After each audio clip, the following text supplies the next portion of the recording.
The story of the Donner Party is one of the most macabre and bizarre tragedies in U.S. history. 87 pioneers set out for California in 1846, and after taking a supposed shortcut, they were snowbound for almost 4 months in Nevada. Only 48 members of the party made it to California. Many of them had to resort to cannibalism to survive. Looking back at the strange series of misfortunes that led to this tragedy, some might say that the Donner Party was cursed the moment they set out on their journey. The question is, was this curse waiting for them in the mountains, or had it been with them all along? Merry meet, witches. I'm your ghoul, Gory B Movie, and tonight's spooky book review is The Hunger by Alma Katsu. When the marketing team reached out to me for a book review in exchange for a copy, I was interested in the premise, but I was sold the moment I read the positive reviews from some of my favorite horror authors. Stephen King praised it, saying hard to put down, not recommended reading after dark. And R.L. Stine said Alma Katsu has taken one of the darkest and most chilling episodes in our history and made the story even darker, even more terrifying. I swear I'm shuddering still. The novel was also a finalist for Best Horror Book of the Year on Goodreads, and the film rights have been optioned by Ridley Scott. Needless to say, I had very high expectations coming into this. Right away, it's clear that Katsu did her research. The major events from the journey are all here, and most of the characters share their names and fate with real members of the Donner Party. Though make no mistake, this is a novel. The names may be the same, but the characters themselves are entirely fictional. The story is primarily told through 6 point-of-view characters, the most interesting being Tamsin Donner,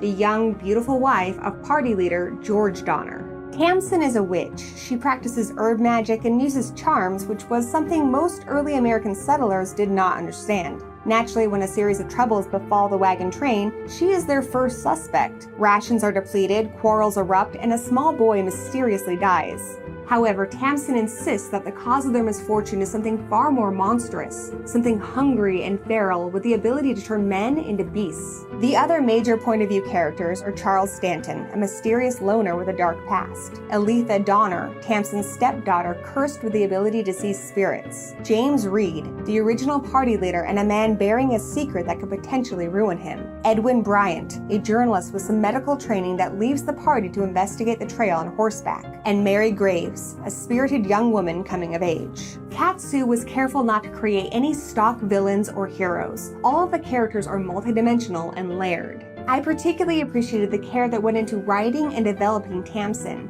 Katsu did a great job of writing spellcraft in practical terms and never sensationalizing it. And as a practicing witch myself, I was impressed with how accurately paganism was portrayed. She was also sensitive in her depiction of Native Americans and Mormons. She addressed some of the prevailing prejudice that existed in the 1800s through some of her more bigoted characters, but it never felt offensive, particularly because she gave such a great insight into her Native and Mormon characters throughout the story. I also appreciated the writing. For me, historical fiction can be a bit of a chore to get through, but the writing is clean and concise. Despite the novel being set in the 1800s, it feels very current. I do have mixed feelings about the language, though. The characters behave like they're in the 1800s, but their speech is somewhat modern. That makes it an easier read for sure, but it made the setting less convincing. What is convincing is the supernatural element of the novel. Katsu has a talent for making horror believable. The creatures are horrifying, and I like that she didn't overly explain what they were, keeping them very mysterious. She also doesn't overuse them.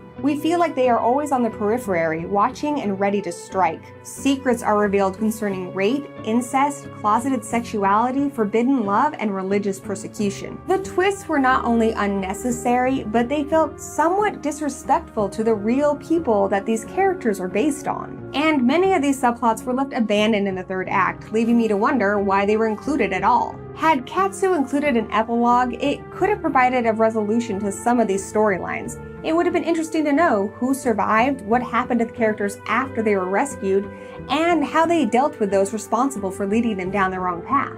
The horror does kick up in the third act, but it feels somewhat rushed and chaotic. The horror, both real and supernatural, had the potential to be so much darker. There were numerous missed opportunities. I wanted to see more creature attacks, more dread as families spent their days hungry and scared, and more interpersonal conflicts as families were forced to watch their children starve while others still had food. The story of the Donner Party is interesting enough to fill an entire book. Throw in the supernatural element, and I was more than satisfied. The personal melodramas of the characters, revealed largely through flashbacks, distracted from what should have been a claustrophobic experience, giving the reader an unwelcome escape from the horror of being tracked and hunted with the settlers in those mountains. That said, when The Hunger is scary, it's really scary, especially the ending. That final scene will stick with you and give you nightmares long after you close the book.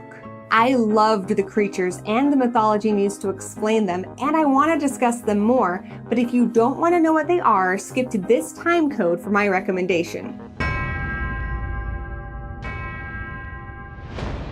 Before reading The Hunger, I read a lot of reviews because I wanted to know what the supernatural twist in the story was. Some reviewers said zombies, comparing this to The Walking Dead. Others said werewolves. But neither of those are accurate. Edwin Bryant learns from a Native American tribe that aids him that the creatures are Wendigos. In the novel, they are feral humans that crave flesh. Some of the Wendigos, like Lewis Kessberg, were born with a curse in their blood. They don't appear monstrous, so they're able to hide it. However, the disease is passed to anyone who survives an attack from a Wendigo. Those that are infected turn into unrecognizable monsters. They are intelligent, so they are not at all like zombies, and they hunt in a pack, but they aren't covered in hair like werewolves. I was really impressed with the characters. They're hideous and brutal. I also liked how Kessberg's family bringing the curse west served as a metaphor for white settlers decimating native populations. So, should you read it? While I do think The Hunger could have been better organized, my praises far outweigh my criticisms, so if you're craving a good book, I'm gonna say you should read it. Even without the supernatural aspect of the story, this retelling of the Donner Party tragedy is compelling and impossible to put down. The inclusion of the creatures is a welcome twist to this grisly tale that adds a level of sheer terror. I highly recommend this to fans of historical fiction, Native American folklore, the 1999 film Ravenous, and anyone that likes their meat bloody. Check out the links in the description to visit the author's website or to find the book on Amazon or Barnes & Noble. Well, that's it for me, witches. If you like this video, please hack that thumbs up button and be sure to subscribe and ring that bell for more gory goodness. And until next time, blessed be.